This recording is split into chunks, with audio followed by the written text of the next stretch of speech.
played guitar, jamming good with Weird and Gilly and the Spiders from Mars. He played it left hand, but made it too far. Became the special man, and we were Ziggy's band. Ziggy really sang with screwed up eyes and screwed down hairdo, like some cat from Japan. He could lick them by smiling, he could leave them to hang. Came off so loaded, man, well hung in snow white tan. So where were the spiders? Well, the fly tried to break our bones. Just the beer like to guide us. We wished about his fans, but should we crush his sweet hands?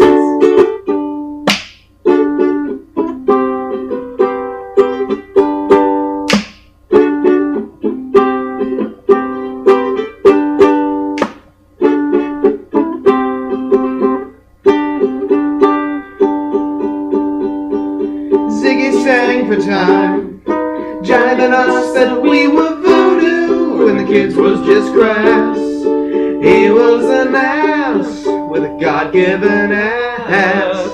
He took it all too far, but boy could he play guitar. Making love with his ego, Ziggy sucked up into his mind like a leper messiah. The kids had killed the man, we had to break up the band.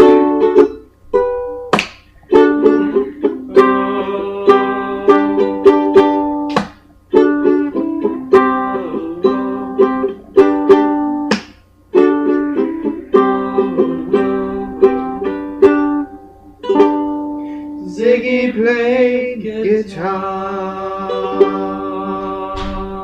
Zojo conquers in the name of Bowie. Hello and welcome to another edition of Wars Radio 2, and I'm here with Brian Hickey. Hey Jim, how you doing? Hey, pretty good. So I thought we'd start by you telling a little bit about yourself here. Sure. Well, I suppose what I do at the moment, what I do now is I'm a professional graphic designer, and I've been working professionally for almost 20 years. But prior to to getting into design as a career, I've always had a passion for illustration, and particularly in the genres of sci-fi and fantasy. And going back to when I was a kid, I mean, I loved TV shows like Doctor Who, and then obviously when Star Wars came on the scene back in the late 70s, that just blew me away. It was visually stunning, and that kind of led, I suppose, into, I remember just getting the Marvel Weekly comics, and that was probably my first big introduction into science fiction comics. And from there, then that kind of grew. That interest grew into some of the British comics in the 80s, things like 2000 AD. I was a big fan of that, and artists like I began to really pay attention to the actual names of the artists at that stage. I was taking much more of an interest in it. So artists like Kevin O'Neill, who would have worked with Pat Mills, and would have done a lot of work in the 2000 AD comic. His style of art and his imagery just really fascinated me. So it's something that I began to develop as in my sort of younger, maybe early teenage years. And then by the time I went to college to study graphic design, I sort of stepped back from illustration quite a bit, because I suppose it was more focused on areas like photography, typography, and familiarizing myself with the software that designers use. So illustration didn't really play that big of a role for me until, I suppose, much more recently, then, when listening to Jim Perry's podcast a couple of years back, when he was first out writing for Wars. There was just something about the character of Jack Wilgus, as he was describing him, that I just found him very intriguing, and it made me just want to just pick up some pencils and start illustrating again. And that's pretty much I've been working, obviously for Wars, but I've also been developing a project of my own with a couple of friends as well. So the whole illustration thing's really come back for me in a big way in the last couple of years. Right, excellent. So, you got into Wars then through Jim Perry's podcasts and novellas. Then had you heard about it before? No, actually, I've never heard of Wars. Prior to that, I discovered Jim's podcast. I heard Jim. He was a voice actor on another audio drama, and there was a promo for his podcast tagged onto the end of that. So I said, it sounds interesting, I'll check this out. And one of the first things I found when I pulled in the stream from iTunes for The Adventures of Indiana Jim were the Codename Starkeeper series, that audio drama. So I had to listen to those, and they're fantastic, really enjoyed them. And then when I realised that Jim was working on a new project, it sounded very interesting. And because I'd enjoyed Codename Starkeeper, I was pretty sure this was going to be, this could be quite a good project once he got it published. And through his podcast, he was directing people back to Grail Quest Books, to their website, and they had uploaded, at the time they'd uploaded all of the PDF short stories from the Wars universe, with stories written by Mike Stackpole, to name just one of the authors. And they also had uploaded the encyclopedia of the card art, and I just couldn't believe that this was such an amazing resource of both great writing and great visuals, and that I'd never heard of it before. And straight away I was totally, captivated by this particular franchise, for want of a better term. So you mentioned Michael Stackpole specifically. Had you read anything by him before getting involved? Yeah, I'd read from the Star Wars universe. I'd read some of his books, and the X-Wing series as well.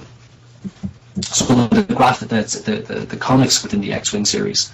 And he's supposed to be one of my favourite Star Wars authors, himself and Tim Zahn, and would be up there as kind of two of my favourite sci-fi authors. Wars was something that went on for, not very long when it originally came out in 2004, 2005. It didn't last very long as a card game or anything else, but had quite a bit of world building that existed as it in its first rendition. So now we're kind of in this this rebuilding and remaking of Wars almost, even though it's the same continuity or whatnot. But how is it to be involved in making something like Wars that has something built on it, but is still so open and with so much to create in it? That's a good question. I suppose, it's the fact that maybe because I wasn't familiar with Wars when it first came out, and that really my main introduction to Wars is this new series of novellas. That's, I suppose, in some ways that's given me a lot of freedom, in that I feel that I'm focused more on being faithful to the Jim's book as opposed to the wider universe. So that takes a lot of pressure off me. From that regard, I'd say for the authors it's probably much more of a challenge, particularly working with characters that are already very, very much established in that universe. But at the same time, the fact that there's so much, the universe itself is so rich, it also, in some ways, it kind of makes, certainly again for me, it makes things a lot easier, that I don't have to invent, uniforms or spacecraft or weapons. They already exist in the universe. I just have to, create faithful, visually, renditions of those elements that are faithful to the initial card art. card art, I should say. Yeah, I'd been curious how familiar you were with the card art before you started, or if you just picked up on it very fast, because the drawings that they've previewed you've had on their Facebook and the Grail Quest book site, they've looked very faithful to everything that's been drawn before, and better than some of the other art that they've been recently commissioning. It just looks like it fits in shoelessly. Thank you. Well, I did get the card encyclopedia from the Grail Quest Books site when they first posted it up there, but it was a low-res PDF, so the images were quite low-res. So, but before even talking to Josh or even getting involved with this particular project, was very much taken by the quality of the art and the storytelling. So one of the first things I did was I went on to Amazon, eBay, and I bought myself one of these, not a starter deck, but the larger boxes that has about 15 or 16 starter decks in it. Mm-hmm. And because I wanted to just hold these cards and get a good look at them up close. And I've got an Earther deck here in front of me at the moment, and it's just once you get this, the cards are beautifully designed, they're beautifully printed, and obviously the illustrations. Then you can really get a good look at them, and you can see a lot of the detail in it. There were one or two instances where I wasn't sure, particularly working on the cat's claw. I couldn't really make out some of the detail from the card, so I was able to contact Josh in Grail Quest Books, and he has, I suppose, he has a database of all of the high-res art, all scanned in at very high resolution. So he was able to send me, where I had queries, he could send me the image, and I could zoom in on those and really kind of study the detail on some of the pictures. Oh, that's cool. Huh.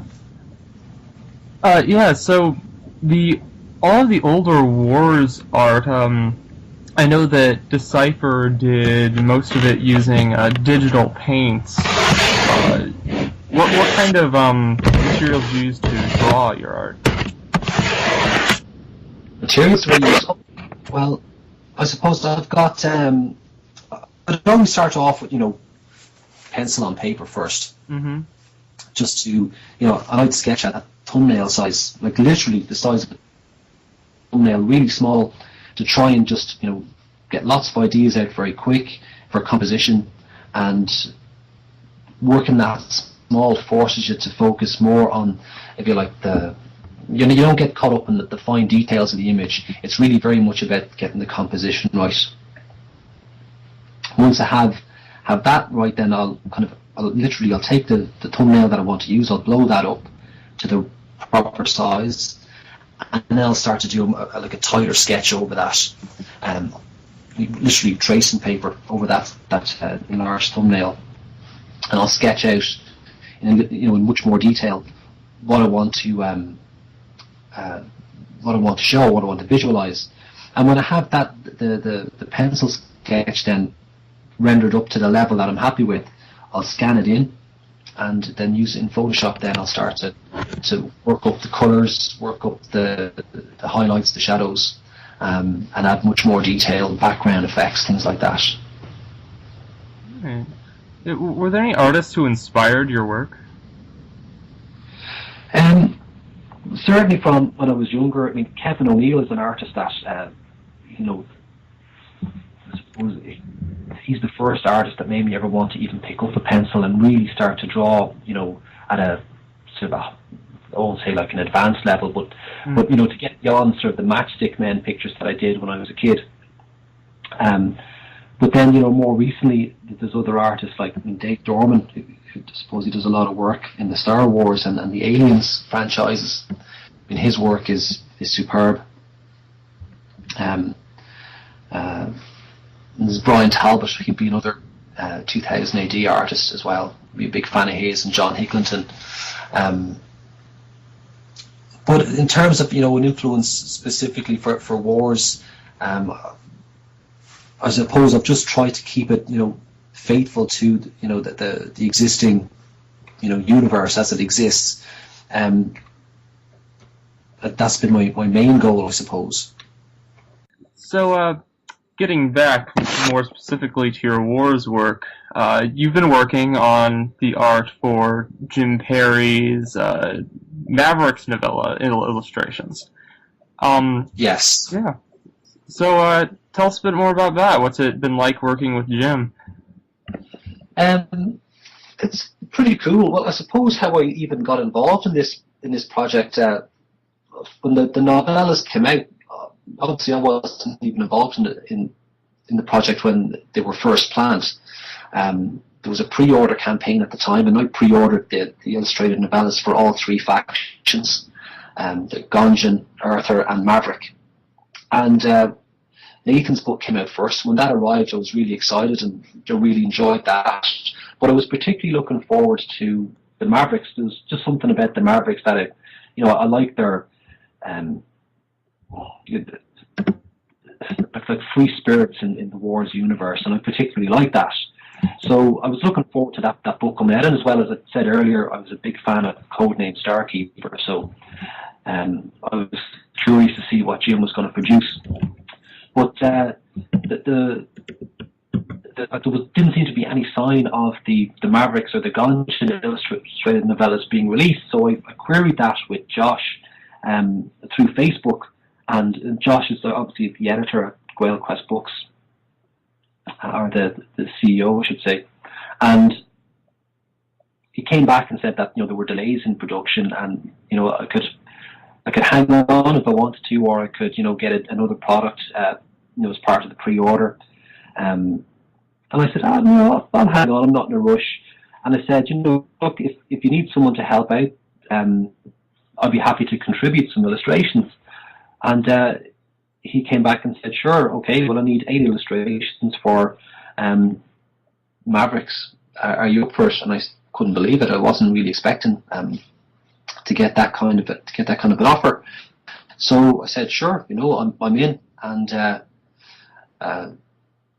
that's pretty much how I ended up getting on board on the project. And really going on from there, then I suppose I might have worked probably a little bit more closely with Josh as opposed to Jim. Initially, certainly would have worked very closely with Jim just to kind of identify the, if you like, the key scenes that were going to be illustrated, and I would have sent him all my pencil sketches for my rough ideas just to get his input.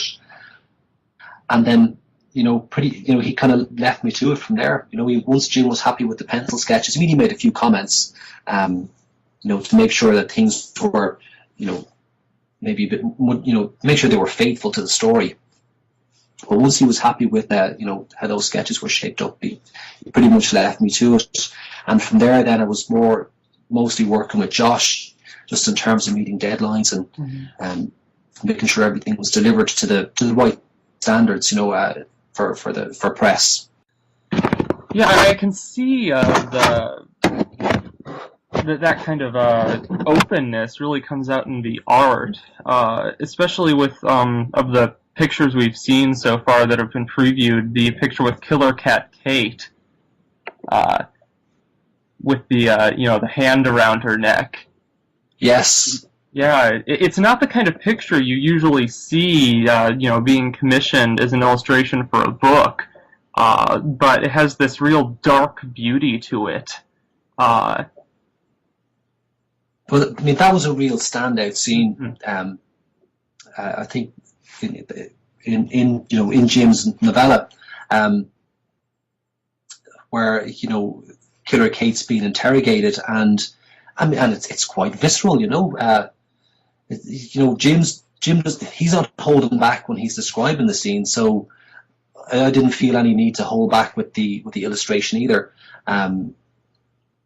And that is actually one of my favorites of the whole series, that particular image.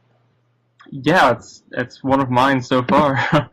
And going off of that, in your art, and we haven't gotten to see the full spectrum of it, but I really love your use of color, that you, especially in how you use the backgrounds in color, like splashes, to evoke an emotion and bring your eye to certain areas of it.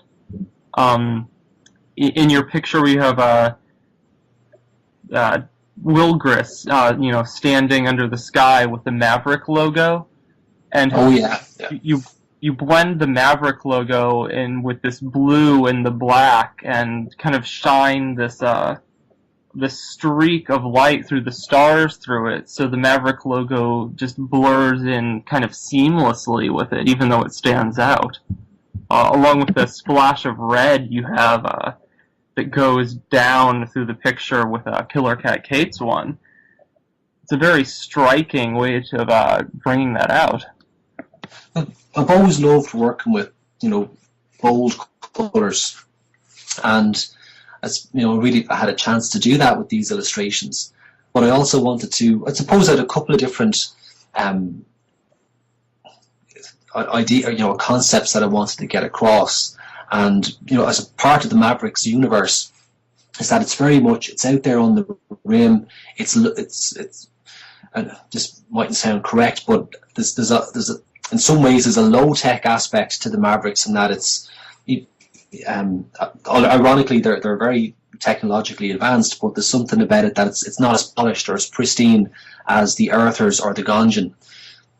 So by using the right kind of background effects, I wanted to bring some of that in. I wanted to get that sort of dramatic lighting effect where you have the darker backgrounds, but the characters in the foreground are kind of like dramatically lit and lifted off the backgrounds. It brings a bit more drama to some of the images. So I suppose, the different background effects and the textures just made it a bit more, helped me to create that effect, I suppose is what I'm trying to say. Yeah. Are there any other techniques you use that you'd like to bring to our listeners' attention? Well, I have I keep a digital camera with me all the time, and I'm always taking photographs of something that I think will become a really nice texture. And you'll see that in the illustrations, where a lot of the background effects are created by layering, lots and lots of different texture images over each other to create the effects that I want to achieve. So I bring a camera with me everywhere I go. And it could be just a bit of dirt on the ground. It could be like a wall pattern, or grain and some wood, or a bit of rust on the side of a car. And every day I probably take about 5 or 6 images, and I have a folder here on my desktop.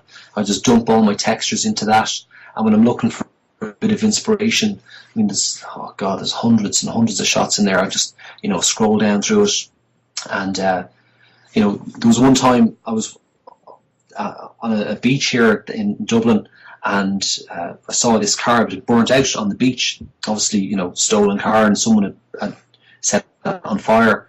But it's provided me with, I'd say, about 100 fantastic texture images that I can use for different effects. Even for like metallic effects, but sometimes you might even use them to kind of create a pattern on clothing and things like that. So that's one tip that I would, happily kind of recommend to anyone who's into illustration, is just to build up a texture database, and then you can use those to create very interesting effects in your images. So I didn't know you lived specifically in Dublin before just then. So that your home city? I'm from Dublin, but I live in a small village called Stelbridge in Kildare, which is just outside of Dublin now. Okay. What I suppose what I love about the internet is that it's able to connect. Someone living in a small village in Ireland is connected with authors and publishers in the US, and we're all working together to create, hopefully, an entertaining and visually exciting expansion to the Wars universe. Yeah. Absolutely. I mean, it's one of those. It's kind of crazy that you guys found each other. Definitely a good thing, but internet is kind of mind blowing sometimes in that way. I mean, heck, you're talking to a student at a really tiny college in the middle of Indiana, so. The wonders of the internet. Well, it really, I'd say that with all seriousness, though, the internet, I absolutely love it, and we're talking now on Skype, which is great. Yeah, I should have gotten my friend Jordan here. He loves visiting Dublin. It's a great town. I recommend it. It's a good town, nice place to visit. I'd love to visit there. And any place I should go if I happen to get across the Atlantic? Wow. Well, I mean, you've got in Dublin. There's so much. You've got great, theatres, gig venues, great museums, nice places to hang out, nice parks, bars, nightclubs. It's all kinds of music: rock music, folk music, blues, jazz. It's all there, and it's the history. The city is steeped in history. There's buildings there that are hundreds of years old, and it's it's just a wonderful place to visit and to hang out. I can believe that. Probably didn't do a great job promoting Dublin there, but yeah, it's pretty cool. Well, great place to go. Well, I think you did a better job than you thought. I was listening to your interview with Nathan Butler there earlier on this afternoon. Oh. And that was a great interview. Yeah, Nathan is just like a fountain of information. I mean, I was just thinking the same thing. I was listening to that going, God, that guy, so much information to share. Yeah, that I really like. I could have just not even shown up for the interview. He could have covered it himself. It was like he is a very knowledgeable man. Yeah. But actually, I haven't had the chance to chat with Nathan. We haven't really been, directly working together on the Wars project. Obviously, because he's working on a totally different faction from what I'm working on. But I've heard that being interviewed on your podcast and on others, and also on the videos that he's provided for Grail Quest books on their Facebook page, and he really is he's a fountain of knowledge. Yeah, have you had the chance to talk to anyone else involved in the Wars project? Surprisingly, no. Most of my communication with the team has been via email, and I have spoken with Josh and Cassandra from Grail Quest Books recently there over Skype. I actually haven't had a chance to kind of chat with Jim, and it's because of the time difference and our schedules are trying to sync those up. It makes it a bit difficult. So it's usually by email. If I send an email to the guys, 9 a.m. Irish time, by the time I come back from lunch in the afternoon, they have a reply to me there at that stage. And then usually much later in the evening, then we can kind of get more, communicate over Facebook or whatever. We get much more quicker response to each other because our schedules are maybe starting to sync up a bit better at that stage. But no, I haven't had the chance to have a chat with Jim Perry, which would be good because I'd like to have a chat with him and kind of go over the war stuff and other projects that Jim is working on as well. Yeah, it's interesting. I've had the chance to meet Jim Perry because in a weird coincidence, he ends up living only about an hour away from where I go to college. All right, cool. Yeah, so definitely you should have a chat with him. He's a pretty down-to-earth guy. But actually, every single person I've had the chance to talk to about wars has been pretty much like that. I was expecting at least to have interviewed one person who is working on the project by now who just wasn't an absolute great guy, but I've been pleasantly surprised. Brilliant. Yeah. So you mentioned the Mavericks really connected with you? Yeah, I mean, I think part of it is that, as I said, my introduction to wars was Jim Perry talking about this new book that he was going to write for, and it was part of this existing universe. And straight away, he put the spin on it, or his interpretation of it was that he's seen these guys more like a, like a Wild West. The Mavericks lived in like a Wild West type scenario. And, at the time, I'd never seen, I wasn't familiar with, say, the Firefly TV series. But, I mean, growing up as a kid, we got to see westerns on the TV all the time, and I've always liked, that Clint Eastwood's character in the Sergio Leone movies. Mm-hmm. So I suppose that it's that element of the Mavericks, or that interpretation of the Mavericks, that really sort of pulled me in. And the first illustration I did on the back of hearing that podcast from Jim was a portrait of Jack Wilgris. And in kind of doing research for the character, I was looking specifically at old Western heroes. And the image I had in my head was a Clint Eastwood movie called Pale Rider.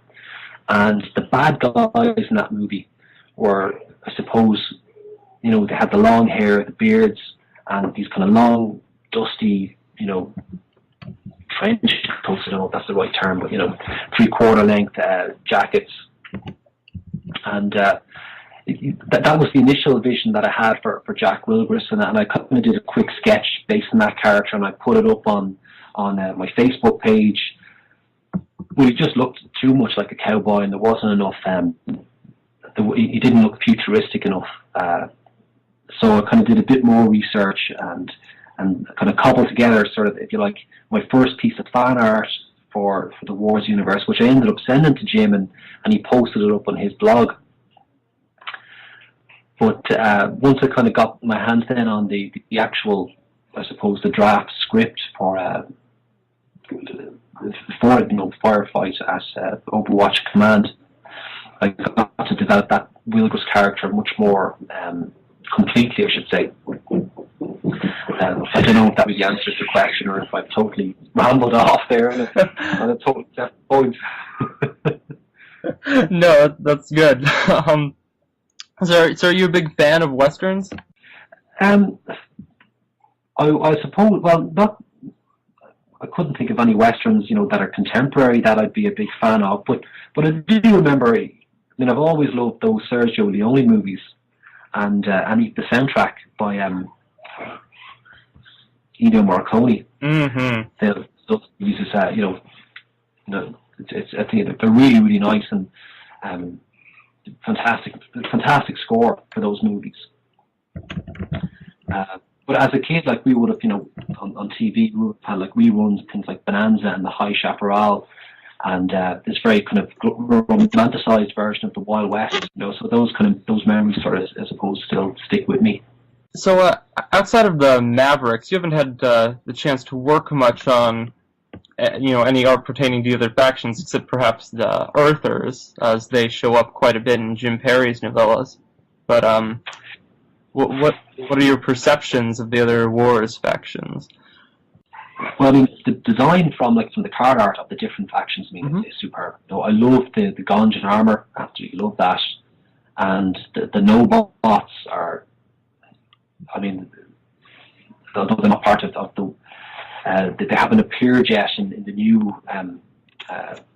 new series of books, but from the card art, I mean, I really do like them. The arters, I love their spacecraft from the original card art.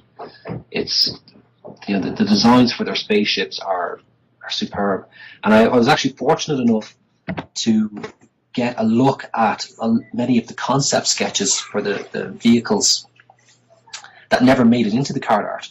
Josh sent me on some samples that I could have a look at so for research purposes. I suppose is probably a good way to put it, but getting to see the thought processes for the creative team behind the original art for Wars, and the ideas that didn't make it through.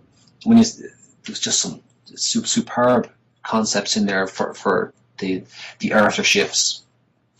Oh wow! Um, Can you tell us a little bit more about that? Maybe I'm cutting you off, but can you tell us a little bit more about the concepts?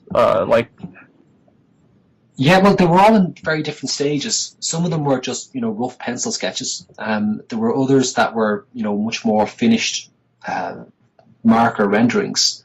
And then there were even a few that were kind of, rendered using 3D software. And I don't know how much I can say about the new novella that's coming out, but so I don't want to say anything I'm not allowed to say. Yeah. But somewhere down the line, I think people are going to get a chance to see some of that art. It won't be locked away forever. Some people will get a chance to see it, at some point in the future. Excellent. So, I take it you've read Jim Perry's novellas pretty well. Do you have any favorite point from the first one? Oh, well, I love the whole. I like that Jack Wilgris was formerly a member of the Special Forces with the CGC Special Forces. I really like that. I wasn't expecting that because when I started reading, when I first got the script in front of me and I was reading down through it, I thought that was a great concept, that Jim has that kind of connection so with the Earthers. And then also love the character of Battle Axe Bowden. She's probably one of my favourite Hellcats, and it was great to have a chance to illustrate that character in the book. We have something in common, because Battle Axe Bowden is my favorite Hellcat as well. Excellent. So if there was a scene that I particularly liked in Mavs 1, it's when they get to, if you like, free fall down to Overwatch onto the Phobos. I really enjoyed that scene. Thought that was and as soon as I read that, I knew that was a standout scene that I'd have to illustrate that. And then obviously, as the book reaches its climax, Jack Wilgris wreaks havoc in the Earther base, and that's particularly enjoyable as well. Yeah, I'm really looking forward to getting to see some of these things in the book put into a visual image outside just one of the the one in my head, which I guess is a really obvious thing to say about illustrations, but well, I do know that the book has gone to press. So hopefully it won't be too long waiting for the printers to turn it around. So one of the things that I've also had the chance to work on with, as part of this project, is to actually typeset the novella. Because that's something that I would do in my, as part of my business as a professional designer, is that I do a lot of typesetting. So I kind of said, I offered to Josh that I would do the typesetting for this book, and it's also going to feature, some nice additions. I think there'll be annotations in there from both the author and from the editorial team at GrailQuest Books. So that'll be there'll be much more to this particular product than there would be in, say, just the original ebook release. Oh yeah, and apparently even more than the Earther illustrated novella. That's really nice. I've got the illustrated Earther novella sitting over here on my shelf. First Wars product that came out for quite a bit of time, but things are progressing along now. We've got the Maverick illustrated novella coming out. I'm assuming the Gonjin one not too shortly after, and the novella's continuing. Are you going to continue being involved in this as it goes on? I'll certainly be happy to work on them. It's down to Josh who makes the final call as to what projects get developed and who works on them. But But Josh knows that I'm happy to to keep working. So once he's happy with me, and then obviously then I'm happy to to keep contributing the illustrations. I do know you mentioned the Gonjan Illustrated Novella. I have, I do know that is being worked on at present, so it's only a matter of time before that gets released as well. But certainly Mavs 1, it's with the printers, so I'm not sure what their lead times are, but they have the files, and so hopefully just a couple of weeks is all it should take, and it'll be ready to order. Woot woot. But if I could, James, if it's all right, I might just plug a project that I'm working on. Oh, yeah, absolutely. My own projects. It's actually, I'm working on this with a couple of friends here in Selbridge, and it's our own original sci-fi project. We're calling it at the moment the Reus Conflict, and it's the plan is to release it as a trilogy, and we have book 1 and book 2 are pretty much finished, and book 3 is about halfway there, and I'm contributing illustrations to that as well. We have a Facebook page at the moment, facebook.com/the Reus Conflict, ORYUS. So if any of your listeners think they might be interested in that, they can check that out, and they can preview some of the illustrations from book 1 are up there at the moment. Oh yeah, I'll put a link to it underneath the video. Excellent, thank you. Alright, yeah, thank you. I'll look into it. Great. Alright. Well, I hope you enjoy your tea time, and it's been a pleasure talking with you. Thank you very much, James. Alright, this has been Wars Radio 2, and thank you for listening.